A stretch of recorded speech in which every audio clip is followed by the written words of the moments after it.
Shalom, selamat pagi saudara-saudari yang dikasihi Tuhan Yesus Kristus. Salam sejahtera buat saudara semua dimanapun saudara berada. Damai sejahtera dan sukacita Roh Kudus melimpah senantiasa dalam hati dan kehidupan saudara semua. Pada hari ini kita akan belajar tentang doa Yabes. Ada satu tokoh dalam Alkitab yang tercatat sedikit saja mengenai kisahnya, namun menarik sekali untuk kita pelajari dan renungkan, yaitu Yabes. Dalam 1 Tawarik 4 ayat 9-10 tertulis demikian. Yabes lebih dimuliakan daripada saudara-saudaranya. Nama Yabes itu diberi ibunya kepadanya sebab katanya, aku telah melahirkan dia dengan kesakitan. Yabes berseru kepada Allah Israel, katanya, kiranya engkau memberkati aku berlimpah-limpah dan memperluas daerahku, dan kiranya tanganmu menyertai aku dan melindungi aku daripada malapetaka, sehingga kesakitan tidak menimpa aku. Dan Allah mengabulkan permintaannya itu. Nama Yabes diberikan oleh ibunya karena proses kelahirannya menyakitkan bagi sang ibu. Yabes artinya kesakitan atau kesedihan. Sepanjang umur hidupnya, Yabes menyandang nama yang tidak enak didengar bagi orang lain dan terutama bagi dirinya sendiri. Nama umumnya merupakan doa dan harapan dari orang tua kepada anak. Anak biasanya diberi nama yang baik, agar hidupnya juga baik dan selaras dengan nama itu. Yabes nampaknya terbebani dengan namanya yang mengandung arti tidak baik itu. Namun Yabes tidak berdiam diri, melainkan mengambil tindakan penting untuk mematahkan kutuk atau hal negatif akibat namanya.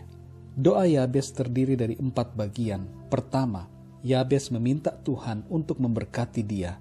Dan bukan sekedar memberkati, tapi memberkatinya dengan berlimpah-limpah.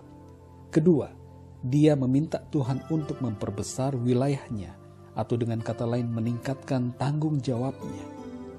Ketiga, dia berdoa agar Tuhan menyertai dia dan tetap dekat dengannya.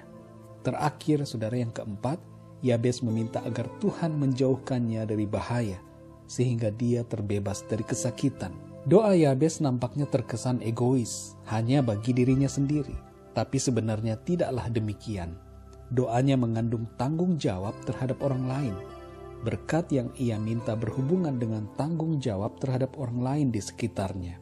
Sudah menjadi kewajiban dan kebiasaan bangsa Israel untuk bertanggung jawab dan memelihara sesamanya sesuai dengan perintah Tuhan, yaitu untuk memperhatikan orang-orang Lewi, yaitu mereka yang pekerjaannya adalah melayani Tuhan, para janda, anak yatim, orang miskin, dan orang-orang asing yang ada bersama mereka. Selain itu, saudara, doa berkat seorang imam yang diperintahkan Tuhan dalam Bilangan 6 ayat 24-26 berbunyi demikian. Tuhan memberkati engkau dan melindungi engkau. Tuhan menyinari engkau dengan wajahnya dan memberi engkau kasih karunia.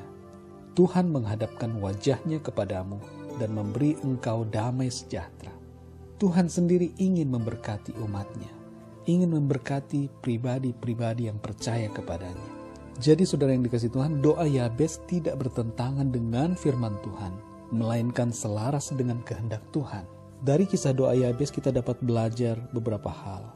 Makna doa Yabes bagi hidup kita, yang pertama, jangan menyerah dengan keadaan, tapi berdoalah kepada Tuhan yang sanggup membalikkan keadaan. Jangan punya pola pikir terima nasib jelek atau kutukan jelek dari orang lain. Yabes tidak mau begitu saja berdiam diri dan menerima nasib jelek akibat namanya. Yabes mengerti apa yang banyak orang tidak mengerti tentang Tuhan, yaitu bahwa Tuhan sanggup melakukan segala sesuatu, dan Tuhan adalah sumber segala berkat dan yang mengatur kehidupan manusia. Yabes mengambil sikap terpenting, yaitu mencari Tuhan dan menjadikannya sebagai sumber pertolongan dan berkat dalam kehidupannya. Yang kedua, saudara, jangan batasi Tuhan dalam doa-doa kita. Doa Yabes adalah doa yang berani dari orang yang memahami tentang sifat Tuhan. Tuhan itu baik dan maha kuasa. Yabes meminta berkat yang berlimpah-limpah dan agar wilayah teritorinya diperluas oleh Tuhan. Suatu permintaan yang bukan hal kecil atau biasa-biasa. Seringkali kita membatasi Tuhan karena iman yang lemah. Kita tidak percaya akan kesanggupan dan kemahakuasaan Tuhan. Atau kita percaya namun tidak sampai kepada level pemahaman yang benar. Tuhan Yesus mengajar kita untuk memiliki iman yang sungguh, supaya doa kita dijawab oleh Tuhan. Tuhan Yesus berkata, jika kita memiliki iman sebesar biji sesawi saja, kita dapat berkata kepada gunung ini, pindah ke sana, maka gunung itu akan pindah. Tuhan Yesus juga memuji iman seorang wanita Kanaan yang sungguh-sungguh berharap dan percaya kepadanya. Bila kita berdoa, doalah dengan iman yang sungguh. Percaya bahwa Tuhan sanggup melakukan segala perkara. Miliki doa yang bukan sekedarnya, bukan yang biasa-biasa, tapi doa yang berbeda, doa yang penuh iman, yaitu yang menyentuh kemahakuasaan Tuhan. Yang ketiga, saudara, andalkan Tuhan dalam hidup kita.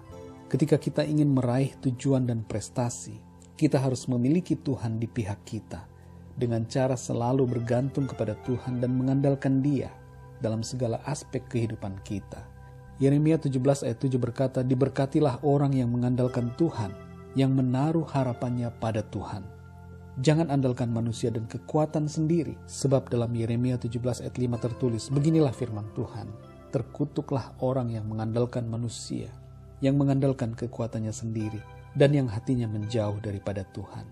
Oleh karena itu, saudara, andalkan selalu Tuhan dalam hidup kita, agar hidup kita senantiasa ada dalam berkat dan perlindungan Tuhan. Doa Yabes mengingatkan kita bahwa setiap orang dapat memilih berjuang dengan kekuatannya sendiri atau mengandalkan Tuhan. Bersama Tuhan kita akan berhasil dan mampu melakukan hal-hal yang besar.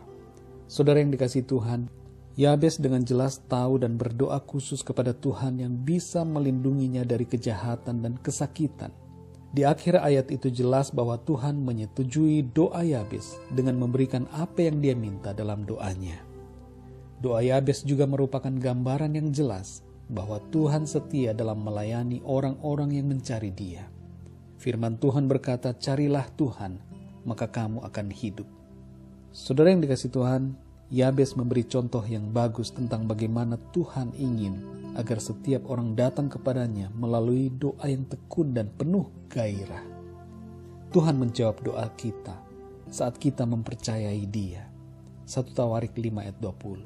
Doa kepada Tuhan juga menyenangkan Tuhan. Amsal 15 ayat 8. Kita semua bisa belajar dari Yabes dan dengan setia berdoa kepada Tuhan selalu dalam segala hal yang kita lakukan. Biarlah renungan ini menjadi kekuatan bagi saudara semua, dan saudara dapat hidup dalam doa seperti halnya Yabes.